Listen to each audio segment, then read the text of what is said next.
August 23, 2010.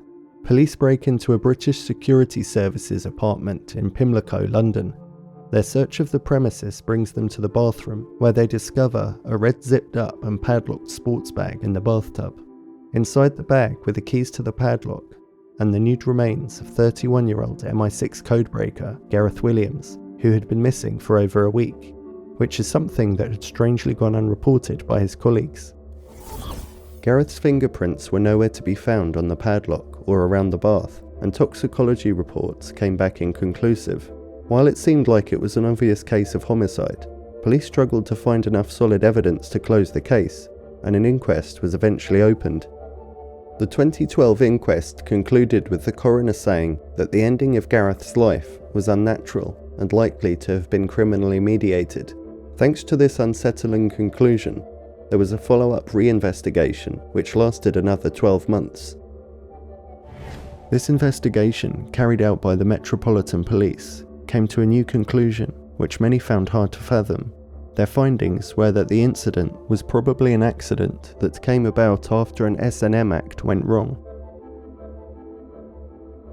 This theory developed after it was revealed that Gareth had a wig and an estimated £20,000 worth of women's clothes in his apartment.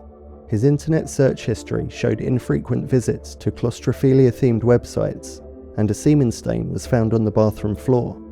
It was also reported that he had once handcuffed himself to a bed and needed to be released by his landlord after he couldn't free himself. He'd visited gay bars and bought tickets to drag shows. Police have revealed new details about the intensely private life of MI6 spy Gareth Williams, who was found dead in his London flat in August.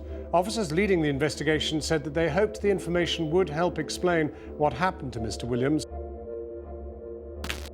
Further information leaked to the press implied that he may have been gay and possibly a cross-dresser. The coroner, Gareth's family, and several experts condemned the information leaks about his personal life and said they were clear acts of media manipulation and misdirection. Is it possible that this information was purposefully leaked to make the sex game gone wrong explanation for his bizarre death more believable? It wouldn't be the first time something like this has happened.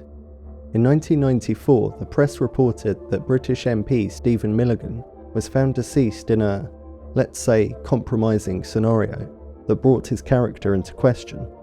What was not reported at the time was the fact that Mr. Milligan had recently either discovered or been involved in a huge cover-up of illegal arms dealing.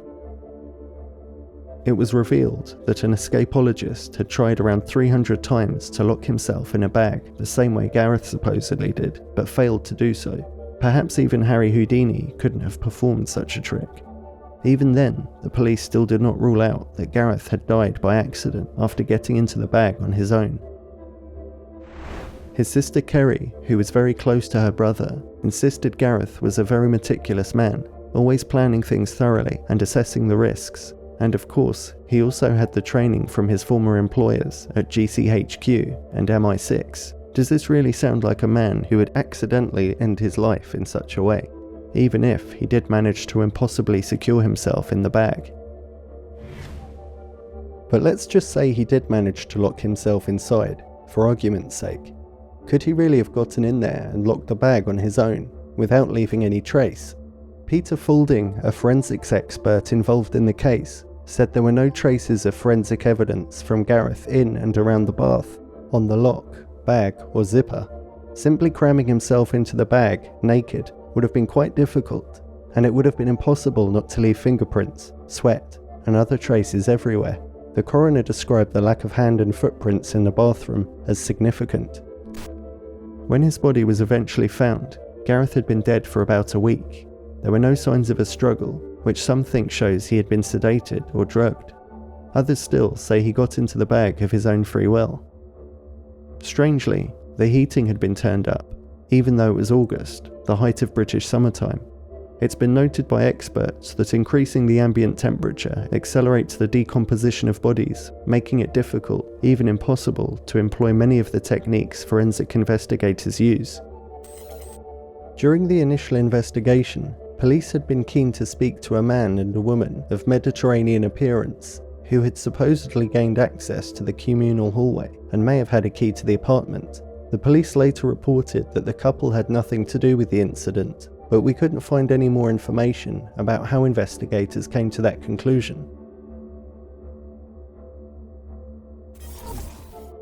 Because of Gareth Williams' work in the shady world of espionage, several theories emerged. Some claimed that he might have been taken out by foreign intelligence agents, Russian Secret Service hitmen, or other dangerous criminal organisations. It certainly looked like a neat job done by professionals.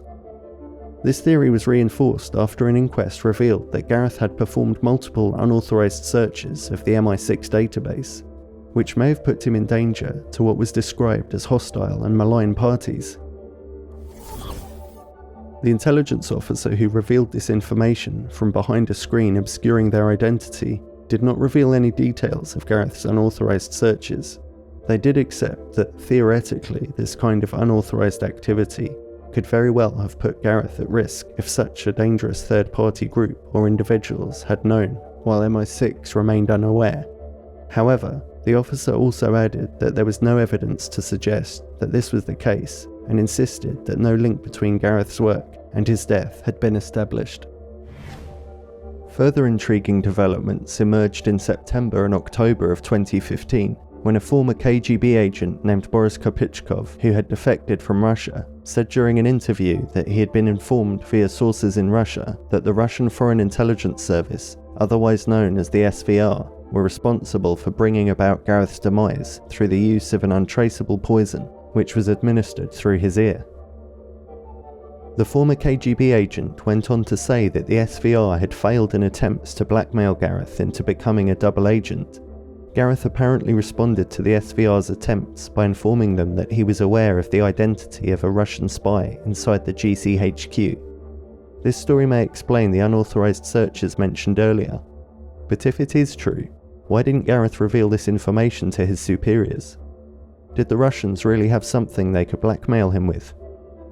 The former KGB agent claimed that the Russian Foreign Intelligence Service saw Gareth as a threat, and that the SVR had no alternative but to exterminate him in order to protect their agent inside GCHQ.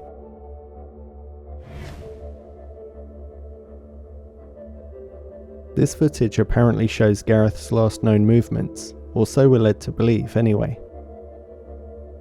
An article on Comparatech.com stated that London has 127,373 CCTV cameras, which is equal to nearly 14 cameras per 1,000 people, making it one of the most surveilled cities in the world.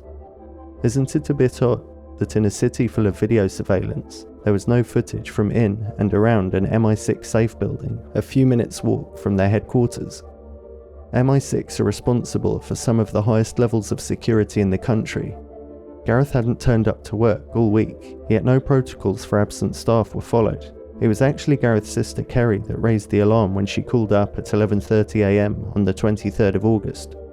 MI6 then took 5 hours to call 999 and report Gareth missing to the police, who were given the address to go and check on him, and the rest is history. Why do you suppose they waited 5 hours to call the emergency services? Why call 999 like an ordinary member of the public? Surely they have a direct number for the police. And why would MI6 not send their own people to check on Gareth? The apartment was only 5 minutes walk away. In February 2021, the now retired Detective Chief Superintendent Hamish Campbell, who oversaw the original case, made calls for a fresh forensic review. It turns out there were in fact fragments of DNA belonging to 2 separate people that were recovered from the padlock and from the bag handle back in 2010. There was also DNA from an unknown person found on a towel elsewhere in the apartment. Almost 11 years had passed since Gareth was found, and advances in forensic science could shed new light on the mystery of the spy in the bag. Later that year, in the June of 2021, the Metropolitan Police confirmed they would be launching a forensic review. Could such a review lead to a breakthrough and finally reveal the truth behind this enigmatic death? Is it possible that even perfect crimes have perfect flaws? Or will this remain one of Britain's biggest unsolved mysteries